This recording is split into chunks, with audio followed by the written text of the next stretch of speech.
Mwana Nesangini na bwa Kapila mienoko Yekenda boga pierre Trodwa na bayi miene sala Lega misa ninkele Emeno so matindi nkele Tawa, tawa, ningo mepoa Poe Mele wale maja misa nikele Ngwe mene Mele wale maja misa nikele Emeni mene.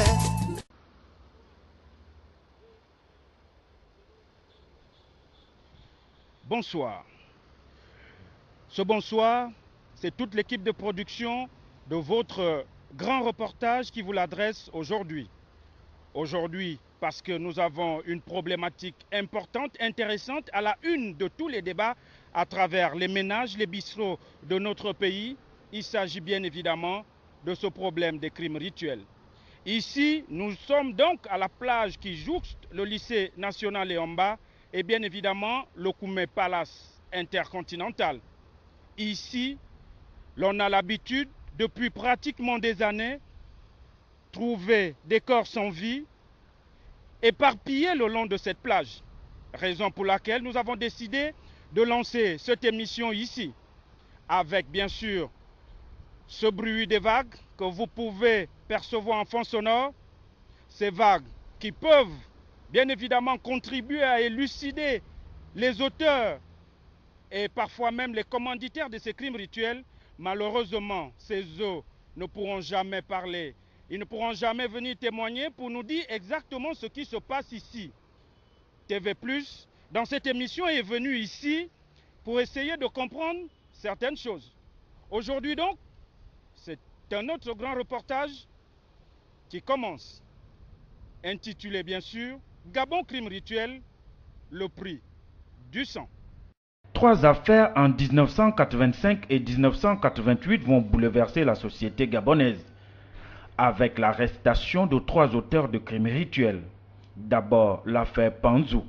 Ce dernier, épinglé par la gendarmerie, avait en sa possession des sacs contenant des organes humains. Il avouera tous ses crimes et dénoncera ses commanditaires dans une session des assises à huis clos. Malheureusement, son dossier disparaîtra mystérieusement au tribunal et les acteurs impliqués vont recevoir des affectations disciplinaires. D'autres sans laisser de traces. Quant à Panzou, il va être libéré quelques mois plus tard en toute indiscrétion. L'affaire Koum Mangan. Ce dernier était un dignitaire de l'Ambaréné, Nganga et gourou d'une secte fétichiste adepte de sacrifices humains. Il avait en plus la caractéristique d'être le fournisseur en pièces détachées humaines de certains hiérarques du pouvoir et système PDG. Et enfin, l'affaire du tristement célèbre Mbantem et sa secte Mvoenyin, la vie tranquille en langue fan. Ce dernier pratiquait un rituel assez répandu dans les sectes gabonaises, le sacrifice humain et le cannibalisme au cours des cérémonies de rituels. Après la découverte de cette horreur, on croyait que la société gabonaise allait se ressaisir et que les valeurs morales et sociétales qui fondaient cette société devaient toujours être défendues par nos aînés. Malheureusement, ces valeurs ont fini par prendre du plomb dans l'aile.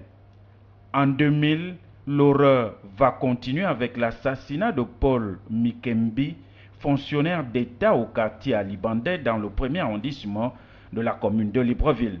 Son corps, affreusement mutilé, fera la une des journaux. 13 ans plus tard, sa famille s'en souvient encore et encore, comme si c'était hier. C'est un soir, c'est un 1er septembre 2000. J'ai été réveillée avec mon époux, M. Ondo, aux environs de 22-23 heures, puisqu'on dormait déjà, par quelqu'un qui nous dit qu'elle a reçu, c'est une femme, qu'elle a reçu un coup de fil. Dans ce coup de fil, on lui dit que mon frère était en danger, mais elle n'a pas bien saisi le contenu du message. Je lui dis, mais ça se passe où? Et qui a appelé? Elle dit, je ne sais pas trop, mais c'est vers Ali Bandeng, simplement ça. J'étais en chemise de nuit, Et je suis repartie à la maison, mettre une robe, mon époux se changeait également. On a pris notre véhicule, on a suivi, puisqu'on connaissait la personne, on l'a suivi à son domicile. Elle n'était pas là. On est allé vers l'autre domicile familial. Elle s'y trouvait, mais refusait de revenir vers nous donner exactement des explications qui nous permettraient en fait de localiser l'endroit, etc. On est resté près de 30 minutes. Et c'est une maison que nous connaissons, c'est une maison familiale, mais curieusement ce jour, elle était fermée pour nous, alors que c'est elle qui nous a amené l'information. Alors mon mari s'est énervé, mon époux dit mais c'est pas possible, apparemment c'est la famille, mais pourquoi la porte est fermée, la personne ne ressort plus et on ne sait pas où aller. Il est plus de 23 h maintenant. Bon, comme il y a un nom qui ressort à Libandeng, on va y aller, on va chercher. On s'est embarqué, on est allé vers Alibandé. Je découvre ce quartier ce soir-là, parce que peut-être que je passais de jour, mais vraiment de nuit, c'était horrible. On est arrivé on a pris un chemin qui n'aboutissait nulle part, par le fond. On n'a rien remarqué sur la rue. On est ressorti au goudron. Et on était là, on se posait des questions, mais comment rechercher quelqu'un en danger dans une rue comme ça, sans explication? Et il est tard, il n'y a presque personne sur la route. En ce moment, on a vu passer une voiture avec des phares de détresse. J'ai dit à mon époux, on va suivre cette voiture, peut-être qu'elle peut nous indiquer quelque chose ou suivre la route. On a suivi cette voiture, on était sur la bonne piste. Et lorsque cette voiture s'est garée, nous sommes aussi garés. On est venu vers ces personnes, leur dire que nous recherchons quelqu'un. On nous aurait dit qui est en mal en point ou agressé. Subitement, ils nous disent, venez, s'il vous plaît, on a un corps à identifier. C'était pour nous, on ne comprenait rien. On s'avance, il n'y a pas de lumière dans cette zone. Les gens s'alimentent dans des conditions encore villageoises. Il faut tirer les fils sur les poteaux. Donc il fallait s'éclairer à travers une torche. Et je tombe nez à nez sur un corps et lorsqu'il met sa torche, c'est bien le corps sans vie de mon grand frère. Imaginez cette scène. Donc je me suis retrouvée dans un autre monde, une autre réalité. Je suis tombée dessus, on me dit non, c'est pas non, madame, résistez, nous avons des enquêtes à mener, nous avons des empreintes à relever. Il y a une dame qui a été déjà en garde à vue, qui est gardée à vue, nous allons voir ce qu'on peut faire. Je me suis retenue, effectivement son véhicule était garé à côté. J'ai quand même vu qu'il avait une bave puisque on l'a amené à la morgue, une bave qui coulait. Son pantalon était la ceinture était enlevée et son haut également ne se trouvait plus sur son corps. On l'a emmené, on l'a déposé à la morgue. Le lendemain, je me suis rendue à la PJ avec la famille pour avoir des explications sur la suite des enquêtes à mener. Quand j'arrive à la PJ, il était près de 8 h, je trouve quelqu'un assis dans le bureau de l'enquêteur. C'était en 2000, je dis bien en 2000, on peut savoir qui était responsable de la PJ et c'est le responsable en second qui m'avait reçu. Alors, je trouve quelqu'un que je reconnais assis. Je lui dis, mais qu'est-ce que tu fais là? Il dit, je suis venu pour la même histoire, j'aimerais voir la dame qui a été arrêtée. Je dis, justement, si tu es venu pour ça, je suis là pour ça aussi. Mais ce qui m'a paru un peu curieux, c'est que je n'ai pas été informée de l'arrivée de cette personne. Parce que je suis quand même la parente directe et s'il y a des décisions à prendre, c'est ensemble qu'on devrait les prendre, pas de façon individuelle. Et je lui dis, je vais voir aussi la dame. Ils me disent, non, tu es sous l'émission, sous le choc, etc. Et l'enquêteur, je lui dis, qu'est-ce qu'on fait maintenant? Il me dit, on va procéder à l'autopsie. Je dis, ok. Qu'est-ce qu'il faut? Il dit, bon, on va remplir une demande d'autopsie, mais avant cela, il faut que j'aille prendre la décision du ministre. Je dis, mais quel ministre? Il me dit, mais son ministre. Je dis, mais c'est quand même curieux.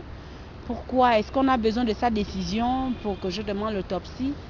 Il dit, non, il faut qu'on aille là-bas, il faut que je me rende là-bas. Je dis, dans ce cas, on va s'y rendre ensemble.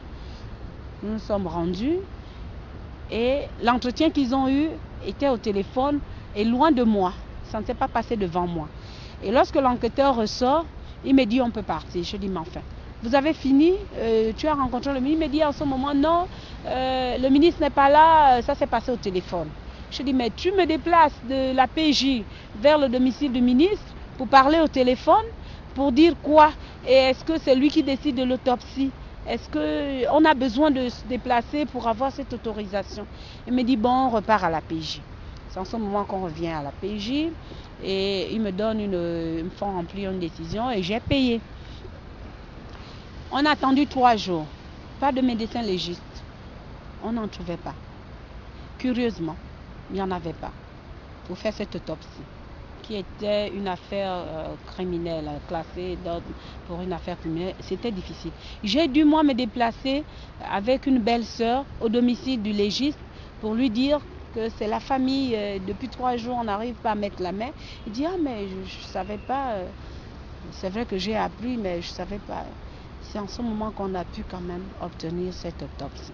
Mais curieusement, pendant l'autopsie, comme je ne voulais pas voir la nudité de mon grand frère, même mort, vous savez, nous les Bantous, je ne voulais pas voir sa nudité. Je retrouve, pendant que j'étais assise dans la voiture, en train d'entendre la fin de l'autopsie, je revois la même personne que j'ai trouvée assise dans les locaux de la PJ.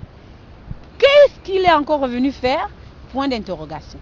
Et il ressort ne sachant pas que j'étais dans le véhicule allongé, fatigué, allongé. Je vois quelqu'un sortir des locaux de la morgue en disant, ça s'est bien passé, c'est bon, c'est bon. Je regarde, c'est lui, je dis, mais enfin, je suis en train de vivre quoi là? Qu'est-ce qui se passe exactement? Et je reste cachée, mon époux sort, les membres de la famille qui ont assisté ressortent. Je dis à mon époux, mais c'est pas possible. Je l'ai vu à la PJ sans notre accord. Je le revois à la morgue et il ressort tout à l'heure dire c'est bon, mais je ne comprends rien. Il dit, ah bon? Je dis, mais j'étais dans la voiture, c'est que je ne me suis pas éloignée, je suis restée dans le véhicule. Et c'est lui qui est sorti en premier. Tout ça, c'est resté dans le choc de l'histoire, l'émotion. Et on est resté dans les préparatifs et moi j'attendais les résultats de l'enquête. Mais je vous dis, j'ai été choquée de voir que ces choses ne se sont pas passées comme ça se devait. Parce que le véhicule de mon grand frère s'est retrouvé dans les mains d'une autre personne avant même qu'on ait bouclé l'enquête. Tous ces documents, tout ce qu'on pouvait avoir comme empreinte, son téléphone et tout ce qu'il y avait ne nous ont pas été remis, ça a disparu, c'est parti. Tout ça, on s'est dit, mais il y a quelque chose qui ne va pas. Et après l'enterrement, jusqu'à ce jour, avant même de l'enterrer, nous nous sommes rendus à la PJ voir le directeur de la PJ. Et c'est en ce moment que le directeur dit, mais je ne suis pas, j'apprends qu'il y a un problème comme ça, mais je ne suis pas, moi en tant que premier responsable de la PJ, je ne suis même pas informé de cette situation, mais c'est quoi c'est ça? Il appelle son adjoint. Il dit, mais quelle est cette histoire? Il y a un corps qui a été identifié par nous, qui a été déposé à la mer pour enquête. Et jusqu'ici, moi, en tant que patron de la PJ, je n'ai rien, aucun document officiel qui me relate l'affaire, qui nous saisisse, qui me donne des informations sur cette affaire. Et son agent lui dit, oui, il se parle au téléphone. Et l'autre lui dit, est-ce que tu as prélevé le liquide et tout ce qu'il fallait pour des besoins d'enquête ou non? Il dit, mais c'est pas possible. Comment peut-on mener une enquête dans un cafouillage inacceptable? Comment un corps retrouvé dans ces conditions? Vous avez gardé à vue quelqu'un, vous n'avez rien prélevé, juste où est-ce que vous trouvez? Oh, je suis au stade. Vous vous rendez compte? Il se trouvait au stade, il suivait son match. Alors, le directeur de la PJ à l'époque a piqué une crise. Et voilà que jusqu'aujourd'hui, je dis bien que ça s'est passé le 1er septembre 2000, on n'a jamais eu le résultat.